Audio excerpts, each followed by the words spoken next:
Bonjour, bienvenue à tous sur ce webinaire. Donc, on est ensemble pour 30 minutes. 30 minutes pendant lesquelles je vais vous présenter un petit peu ce dont il est question dans la loi infirmière dont tout le monde parle en ce moment. Et puis, on réservera 10 minutes pour les questions s'il y en a. Donc, pour ceux qui ne me connaissent pas, je me représente. Donc, je suis Laurence Brunel, directrice pédagogique chez ISIS. Et je suis également infirmière de profession puisque j'ai exercé en tout 22 ans dans les soins avant d'intégrer, il y a 15 ans maintenant, le monde de la formation. Et donc, pour ce webinaire, je vais être accompagnée de Nathalie Barral. Nathalie, je te laisse te présenter. Oui, merci Laurence.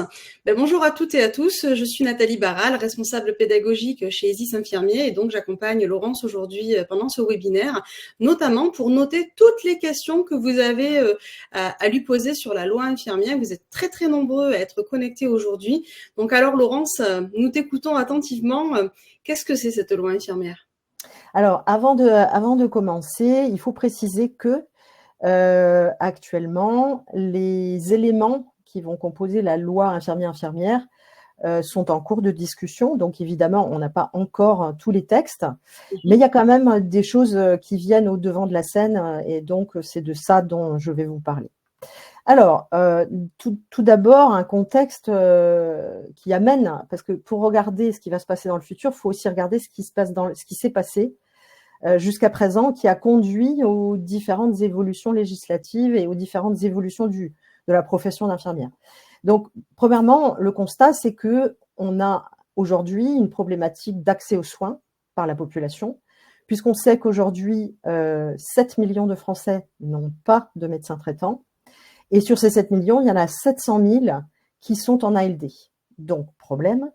Parallèlement, et qui n'a rien à voir, il s'avère qu'il y a une étude qui a été lancée, une étude d'opinion auprès des Français par l'ordre infirmier, sur la période du 23 au 25 septembre. Et il s'avère que 83% des Français font confiance aux infirmières et aux infirmiers pour exercer des nouvelles missions. Donc ça, c'est quand même des éléments importants à avoir à l'esprit. Et pourquoi j'ai mis l'image du désert? Parce que chacun sait qu'aujourd'hui, on parle de déserts médicaux, mais on parle aussi, selon les coins, de déserts infirmiers. Donc, on a des problématiques quand même de démographie des professionnels de santé. Et puis, si on revient sur le passé, en 2006, M. Berland a émis un rapport, qui est un rapport qui est quand même assez fondateur pour l'évolution de la profession et des compétences infirmières, puisqu'il a fait le point sur les expérimentations de délégation de tâches. Donc, c'est les protocoles, sous-protocoles de coopération, qui étaient en train depuis 2003. Et dans son rapport, il décrit 4 expérimentations, dont 2 qui concernent les infirmières, puisqu'il y a un domaine qui est l'hémodialyse et l'autre qui est la prise en charge de l'hépatite C.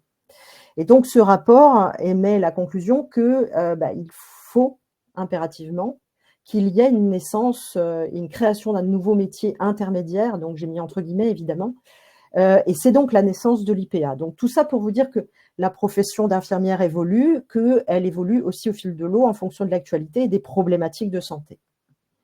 Et quand on regarde le passé, on regarde aussi en quoi l'infirmière est légitime. Et quand on regarde l'histoire de la profession d'infirmière, on est passé effectivement du prendre soin maternel, donc les soins de nursing, on va dire, à la profession. Donc on est dans le cadre d'une profession, j'insiste, à la profession d'infirmière structurée, formée, avec des compétences bien établies et un exercice réglementé. Et puis, quand on s'intéresse à l'historique de la profession d'infirmière, c'est les premières personnes qui ont été amenées à faire des soins. Ça a été au départ des prostituées qui étaient en fait mandatées pour aller s'occuper des lépreux parce que personne ne voulait s'en occuper. Qu'on s'est dit, on va aller chercher ces personnes-là qui, elles, vont accepter effectivement de s'occuper des personnes malades. Puis il y a eu les religieuses, la bonne sœur avec les cornettes, tout le monde sait ce que c'est. Et puis maintenant, on est à l'ère des infirmiers, infirmières, des infirmiers en pratique avancée, et puis il y a même des doctorantes en sciences infirmières. Donc on voit qu'aujourd'hui, la profession est très structurée. Si on regarde au niveau des étapes importantes, on a eu une reconnaissance de notre rôle propre et du premier raisonnement clinique en 1978, donc c'est pas d'hier. L'ordre infirmier s'est installé en 2006. On est passé au système LMD, donc licence, master et doctorat depuis 2009.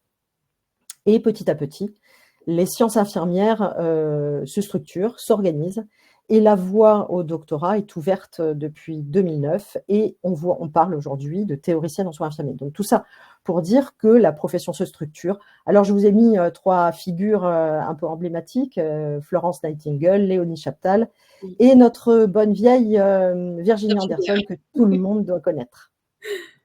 Donc une petite rétrospective des compétences. Vous vous rappelez très certainement, pour celles qui ont connu ça, la demande d'entente préalable. Alors, il y a un pas de géant qui a été franchi, puisque depuis la demande d'entente préalable où le médecin prescrivait des séances de soins infirmiers avec la durée sur l'ordonnance, on est passé aujourd'hui au BSI où le médecin a prescrit le BSI, et puis l'infirmière est en capacité de prescrire elle-même la nature des séances de soins infirmiers, à travers son raisonnement clinique, évidemment, l'établissement des diagnostics infirmiers, puis de ses interventions, etc., etc. Il y a eu la prescription des dispositifs médicaux par l'arrêté du 13 avril 2007, puis qui a été remplacé par celui du 31 mars 2012. Puis le renouvellement des contraceptifs oraux en 2012 également, la prescription des substituts nicotiniques en 2016, et puis tout dernièrement, la prescription vaccinale par l'arrêté du 8 août 2023. Donc c'est vrai qu'il y a des choses qui s'accélèrent. Et on va le voir encore à travers les différents éléments structurants de la loi, que ça va très vite et ça va aller de plus en plus vite. Donc ici, vous avez dans le chat le lien vers l'article, parce qu'on a sur notre site une rubrique actualité où vous avez des articles sur les différents sujets. Donc vous avez un article sur la vaccination pour ceux qui voudraient en savoir plus. Donc, dans les dernières avancées réglementaires et législatives, on a la loi Valtoux qui a été publiée le 26 décembre 2023, où il est question, entre autres, bien évidemment, là je ne fais pas l'étalage de tous les articles de la loi Valtoux, ça n'est pas intéressant, je préfère me fixer sur ceux qui intéressent directement l'infirmière. Donc, on a la notion d'infirmière référente qui sort dans cette loi, et les modalités de désignation ont été définies par décret le 27 juin 2024, donc tout récemment, et où il propose de généraliser également l'expérimentation des constats de décès, donc la signature des certificats de décès par les infirmières, et tout ça, bien sûr, précisé par le décret du 23 avril 2024. On a eu la loi RIST du 19 mai 2023 qui place l'infirmière comme une personne autonome dans la gestion et le traitement des plaies, on va y revenir, et qui propose également la prescription d'examens complémentaires et de produits de santé sous condition, et puis un accès direct des patients vers les infirmiers et les infirmières en pratique avancée. Ces 3 points sont en attente de décret et d'arrêté. C'est la raison pour laquelle je ne vais pas apporter plus de précision, puisque on attend toujours les textes d'application. Puis vous avez le bilan de prévention qui a commencé par une expérimentation dans le secteur des Hauts-de-France et fin 2023, et qui donc s'est généralisé depuis janvier 2024. Très bien, Laurence. Mais du coup, cette année-là, on parle de la loi infirmière, on en entend parler un petit peu sur les réseaux. Qu'est-ce qu'il en est exactement ? Alors, cette loi infirmière, de quoi parle-t-on ? Effectivement, c'est assez inédit que dans un discours de prise de poste, un Premier ministre parle d'une loi ou de quelque chose en direction des infirmières. C'est pour ça que c'est important à souligner. Donc, cette loi infirmière, elle dit quoi ? Enfin, elle prend en compte quoi ? Alors, plusieurs aspects. Les soins relationnels, la coordination des parcours, la prévention et le rôle central dans la prévention de l'infirmier ou de l'infirmière. Et elle propose également d'accélérer la refonte de la formation initiale. Parce que, refonte de la formation initiale, parce qu'on voit bien que notre décret de compétences qui liste une série d'actes a ses limites. C'est-à-dire que notre rôle, il ne se limite pas à une série d'actes. Il est bien plus dimensionné que ça. Il est bien plus global. Donc, la formation initiale va être refondu, ainsi que très certainement le décret. Alors, les 4 points sur lesquels je veux insister sur cette loi infirmière, c'est qu'il est très fortement question de la gestion et du traitement autonome des plaies par l'infirmière. Alors, autonome veut dire quoi? Veut dire que vous pourriez, des deux mains, être saisi, être sollicité directement par le patient pour soigner une plaie, pour réaliser des pansements, prescrire les dispositifs qui s'imposent. Je dis bien solliciter directement, c'est-à-dire que vous n'auriez plus besoin d'avoir une prescription pour des soins infirmiers pour intervenir chez un patient qui est porteur de plaie. Donc ça, c'est quand même un grand bond en avant. Alors, c'est déjà dans le Code de la santé publique, dans la définition de la profession d'infirmière. On attend simplement un décret en Conseil d'État et bien sûr un arrêté après avis de la Haute Autorité de Santé pour savoir à la fois comment, dans quelles limites l'infirmière peut intervenir de manière autonome et quels produits de santé peut-elle prescrire sans avoir besoin, encore une fois, de passer par la case prescription médicale de soins infirmiers. Donc ça, c'est quand même une avancée assez significative. Alors, c'est quelque chose qui vient un peu acter ce qu'on fait, vous le savez tous. On a tous suivi des patients porteurs de plaies et de plaies chroniques. On se débrouille un peu tout seul. Oui, effectivement, on facture nos actes à la Sécu parce qu'on a une prescription médicale, mais en réalité, dans la gestion quotidienne, on est assez autonome. D'ailleurs, on est plus compétent très certainement qu'un médecin généraliste pour décider ce qui est bon pour le patient qu'on a en face de nous, sa situation et la plaie. Ça, c'était le premier point sur la gestion autonome des plaies. Puis, on a un deuxième point qui est l'élargissement des compétences de prescription. Donc, c'est en lien avec les plaies, mais pas que. C'est-à-dire qu'on voit aussi aujourd'hui que l'infirmière, elle peut, sous condition aujourd'hui de protocole de coopération, adapter certains traitements, certaines posologies de certains traitements. Eh bien, voilà, il y a dans l'idée de ce qui se dessine dans la loi infirmière, c'est de donner la possibilité aux infirmières de pouvoir prescrire une liste de produits de santé, une liste ou renouveler des médicaments sous réserve, bien sûr, de formation, etc., comme toujours. Troisième point, et ça c'est un point assez capital, cette loi infirmière prévoit de mettre en place des consultations infirmières. Donc, elle ne précise pas aujourd'hui quel est le domaine, mais on peut assez facilement imaginer quels sont les domaines de la consultation infirmière. Ça peut être du sevrage tabagique, puisqu'on a aussi la possibilité de prescrire des substituts nicotiniques.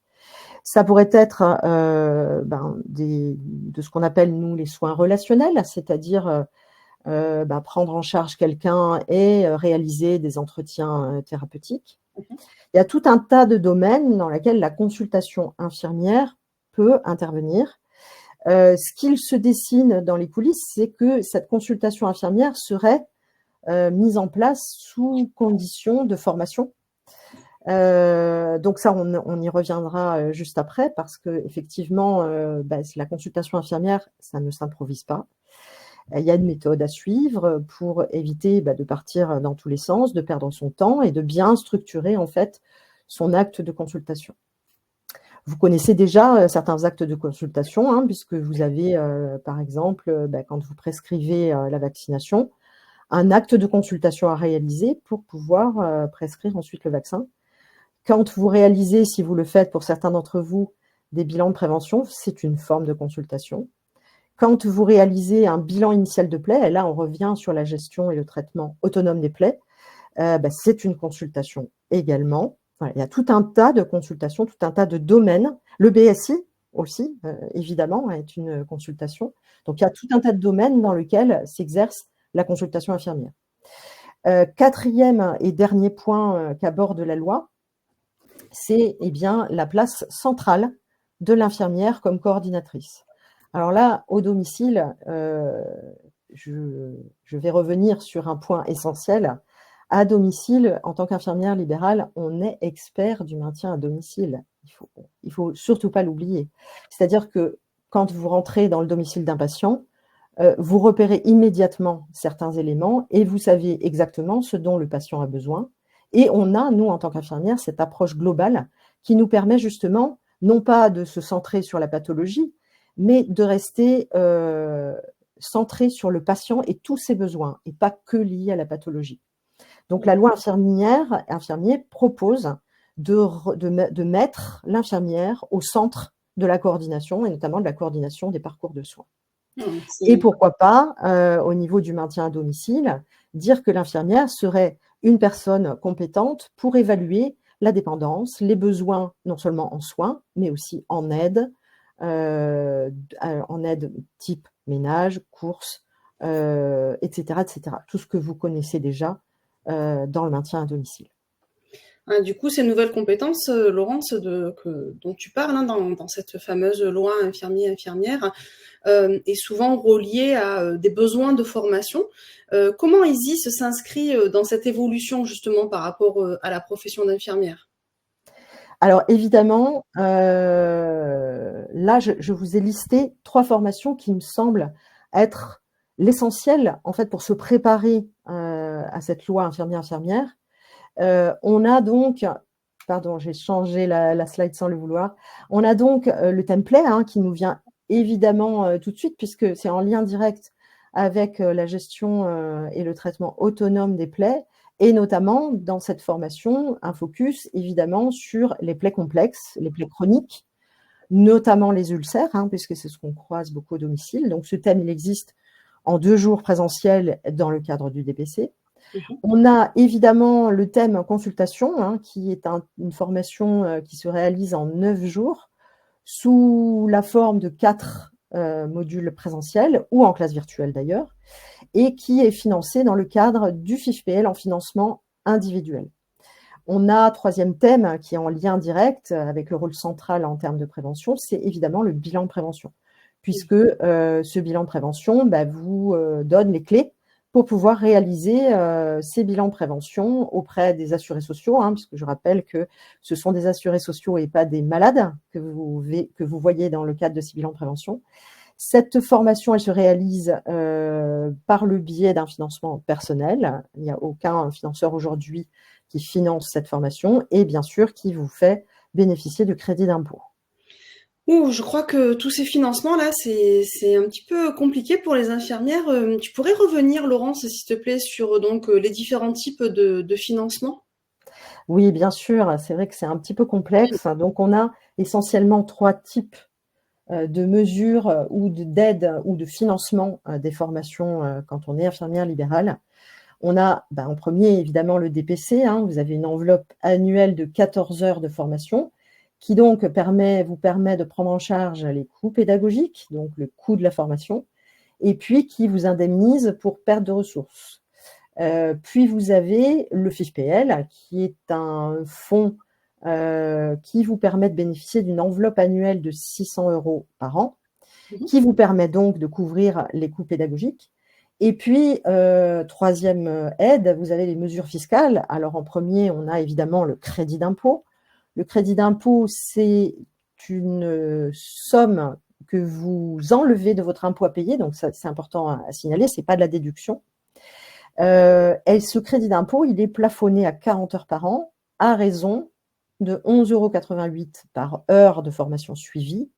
Et on a de la chance encore en 2024, puisque le montant est doublé. Alors, ce n'est pas le nombre d'heures, c'est le montant. C'est-à-dire que si vous suivez une formation de 10 heures, eh bien, vous aurez un crédit d'impôt de 220 € et non pas 110, puisque si on fait le calcul, 10 heures que multiplie 11,88 €, on arrive à 118,80 €. Et bien là, vous aurez 2 fois plus sur la base d'une formation payée de 10 heures.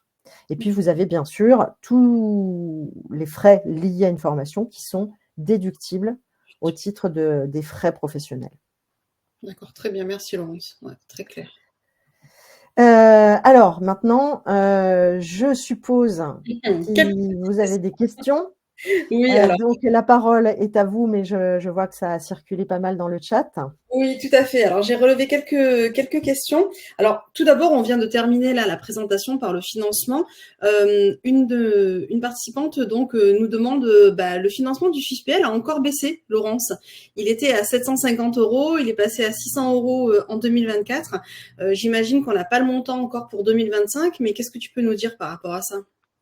Oui, alors effectivement, le montant de la prise en charge FIFPL pour l'année 2024 était bien à 600 euros par an. Oui. Quid du financement 2025? Pour l'instant, on ne le sait pas encore, hein, ça n'est pas publié.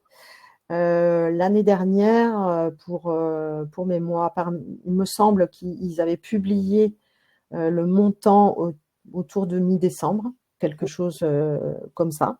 Donc, on en saura plus à la mi-décembre pour l'année 2025, mais en tout cas, pour cette année, il était à 600 euros. Donc, j'en profite pour dire que vous savez ou vous ne savez pas, hein, je ne sais pas, si le FIFPL, en fait, a coupé son enveloppe pour l'année 2024, mais à couper sur la base des dossiers collectifs. Ce qui veut dire que vous avez encore aujourd'hui la possibilité de vous former en sollicitant un financement au FIFPL du moment que vous sollicitez de manière individuelle. Donc ça, c'est important.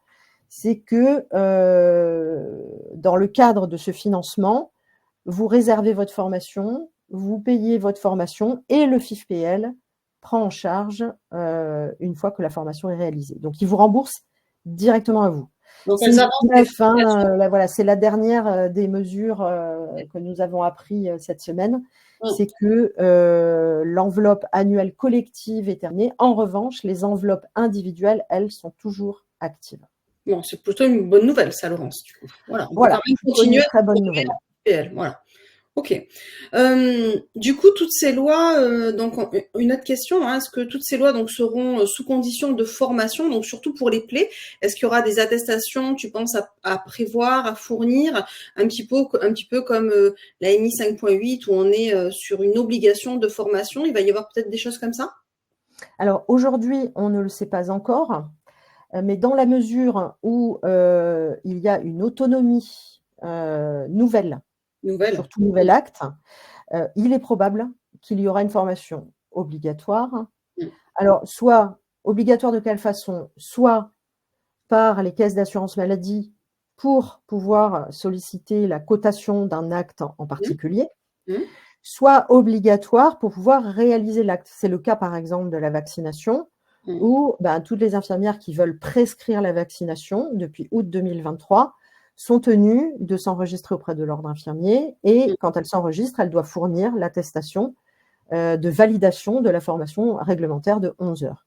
Donc, encore aujourd'hui, quelle va être la teneur des formations exigées, quelles vont être les modalités de l'obligation, on ne les a pas encore, évidemment, puisque la loi infirmière est encore en discussion, donc on n'a pas encore les conditions et les modalités particulières, mais il y a de fortes chances qu'il y ait effectivement des obligations de formation. D'accord, très bien. On nous a posé également une question par rapport à l'élargissement de la prescription infirmière. Est-ce que tu peux faire un petit peu le comparatif entre ce que peut faire une infirmière en pratique avancée et ce que pourraient faire dans le cadre de l'élargissement des compétences les infirmières? Parce que j'imagine que ce n'est pas tout à fait la même chose, ou en tout cas le cadre est différent. Alors non, effectivement, ça n'est pas tout à fait la même chose puisque l'infirmière en pratique avancée a donc validé un master. Elle a des connaissances supplémentaires et notamment très médico-centrées. L'infirmière en pratique avancée a suivi dans son master des cours assez poussés sur tout ce qui est médical, autour du médical. Et l'infirmière en pratique avancée, aujourd'hui, déjà dans la loi, peut, mais comme les décrets d'application ne sont pas sortis, évidemment, ça n'est pas effectif, elle peut voir des patients qui sont porteurs de maladies chroniques, de pathologies chroniques stabilisées. Elle est autorisée dans la loi à voir des patients et à renouveler des traitements, à les voir surtout en première intention. Ça, c'est ce qui est gravé dans la loi. Maintenant, comme c'est en attente de décret d'application, de décret en Conseil d'État, elle ne le fait pas dans les faits. Donc aujourd'hui, un patient qui veut voir une infirmière en pratique avancée passe par la case médecin, lequel médecin oriente vers l'infirmière en pratique avancée. Et là, il y a des discussions acharnées, puisqu'il y a toute une catégorie de médecins qui font une levée de bouclier contre l'accès direct des patients aux infirmières en pratique avancée. Donc ça, quand on parle de la pratique avancée, on est là-dedans, au niveau de la loi, au niveau de l'attente de sortie des décrets et des débats. Pour ce qui concerne les infirmiers et infirmières diplômés d'État, on n'est pas du tout dans un accès direct avec droit de prescription. On serait plutôt dans le cadre du suivi d'une pathologie chronique et dans une posture de coordination, et par rapport à l'élargissement des compétences en termes de prescription, sur peut-être pouvoir prescrire des examens complémentaires, certains produits de santé, etc., etc. On le sait tous, quand on voit qu'un patient a sa glycémie qui est assez élevée, a des déséquilibres, des malaises, etc., on serait bien tenté de lui prescrire une petite hémoglobine glyquée. Eh bien, voilà un peu la nature, le type d'élargissement de compétences dont il est question. D'accord.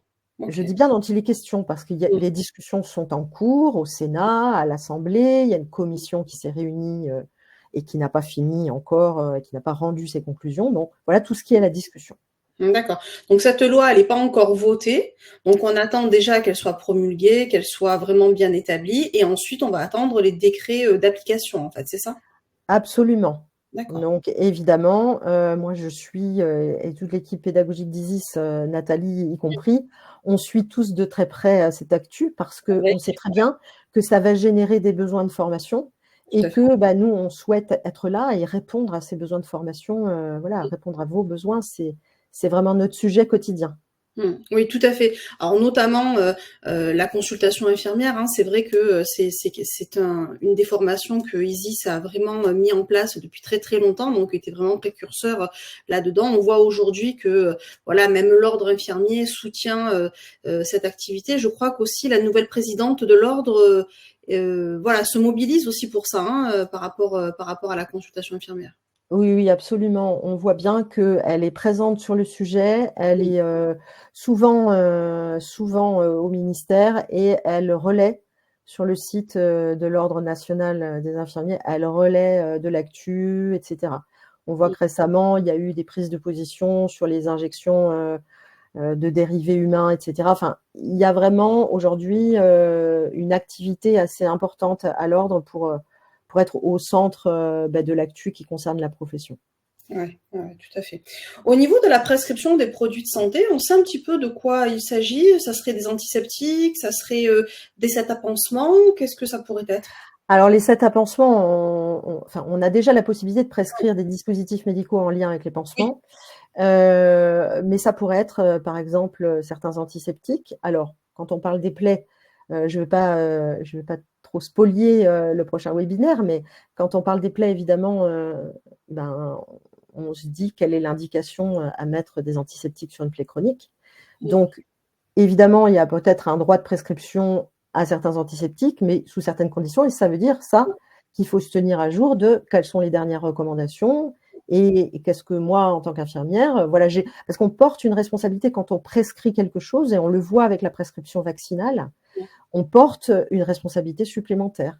Donc oui, les antiseptiques peut-être, et pourquoi pas d'autres choses. Je ne veux pas trop non plus m'engager parce que comme il y a encore des discussions en cours, il ne faut pas non plus vendre trop vite la peau de l'ours. Mais voilà, ça va évoluer, sachez-le, et ça va évoluer très vite.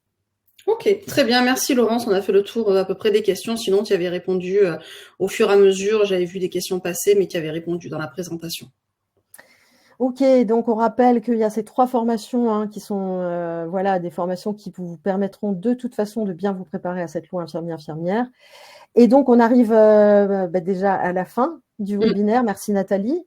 Et puis merci à vous derrière l'écran d'avoir assisté à ce webinaire et d'avoir été attentif et participatif. Je vous donne rendez-vous donc pour le prochain webinaire qui aura lieu le 13 décembre à 14h. Et il sera consacré en lien direct avec tout ce dont je viens de vous parler au bilan initial de plaies. Donc, je vous souhaite en tout cas une bonne fin d'après-midi, un bon courage à ceux qui reprennent la tournée. Et puis, d'ici au prochain webinaire, portez-vous bien. Merci Laurence, bonne journée à tous, au revoir, à bientôt.